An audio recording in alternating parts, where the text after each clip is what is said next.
السلام علیکم۔ کیا آپ نے سوچا ہے کہ صرف ایک آئیڈیا کسی کی زندگی بدل سکتا ہے؟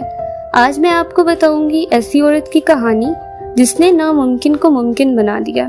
یہ کہانی ہے میم سی جے واکر کی، امریکہ کی پہلی سیلف میڈ فیمیل ملینئر۔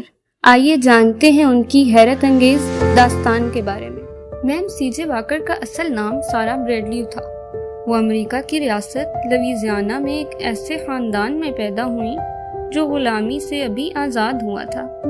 7 سال کی عمر میں یتیم ہو گئی، بچپن ہی سے مزدوری پر مجبور تھی۔ سارا نے شادی کی لیکن 20 سال کی عمر میں بیوہ ہو گئی۔ پھر کپڑے دھونے کا کام کرنے لگی۔ روزانہ وہ تقریباً 1.50 امریکی ڈالر سے بھی کم کمایا کرتی تھی۔ زندگی کی مشکلات کی وجہ سے سارا کو بالوں کا ایک سنگین مسئلہ لاحق ہو گیا۔ سارا کے بال جھڑنے لگے۔ یہ وہ مسئلہ تھا جس سے اس دور کی بہت سی سیاہ فام خواتین گزر رہی تھی۔ ان دنوں بہت ساری کمپنیز بھی بلیک وومنز کے لیے کوئی پروڈکٹس نہیں بنا رہی تھی، لیکن سارا نے اس مسئلے کا حل تلاش کرنے کا فیصلہ کیا۔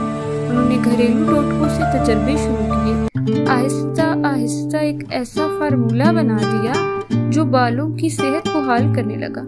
یہیں سے جنم ہوا میم واکرز ونڈرفل ہیئر گروور کا، ایک ایسا پروڈکٹ جو بعد میں ان کی پہچان بن گئی تھی۔ سارا نے اپنا نام میم سی جے واکر رکھا اور اپنی پروڈکٹ کو ہاتھوں ہاتھ بیچنا شروع کیا۔ دروازے بجا کر خواتین کو تعلیم دی اور انہیں 7 کاروبار میں شامل کرنا شروع کر دیا۔ یہی ان کا طریقہ تھا۔ میم سی جے واکر دوسری بزنس وومن کی طرح نہیں تھی۔ وہ اپنا فارمولہ کیسے لگانا ہے اس کی بھی تعلیم دیا کرتی تھی۔ آہستہ آہستہ انہوں نے اپنی بیوٹی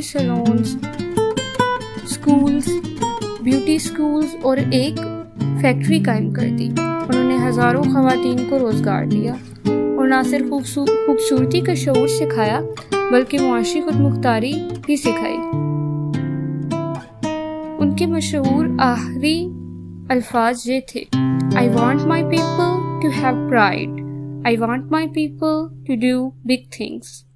مطلب میں چاہتی ہوں کہ میرے لوگوں کو اپنے اوپر فخر ہو، میں چاہتی ہوں کہ میری قوم بڑے کام کرے۔ اور اس طرح ایک کپڑے دھونے والی عورت سے میم سی جے واکر بن گئی America's first self made female millionaire.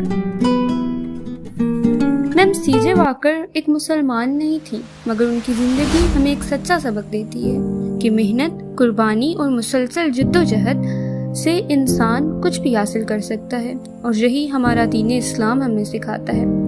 قرآن مجید میں اللہ تعالیٰ فرماتے ہیں لَيْسَ لِلَّهِ الْإِنسَانَ إِلَّا مَا سَعَى، کہ انسان کے لیے وہی کچھ ہوتا ہے جس کی وہ کوشش کرتا ہے۔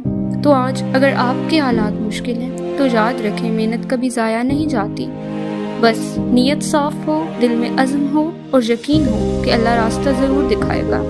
یہ صرف ایک عورت کی کہانی نہیں بلکہ ان تمام لوگوں کے لیے امید کی کرن ہے جو کچھ بننا چاہتے ہیں مگر وسائل نہیں رکھتے۔ اگر میم سی جے واکر وقت کی رکاوٹوں کے باوجود آگے بڑھ سکتی ہیں تو آپ بھی بڑھ سکتے ہیں۔ اگر یہ ویڈیو آپ کو متاثر کرے تو موٹیویٹ یور سیلف کو سبسکرائب کریں، اپنا خیال رکھیں اور حوصلہ نہ ہاریں۔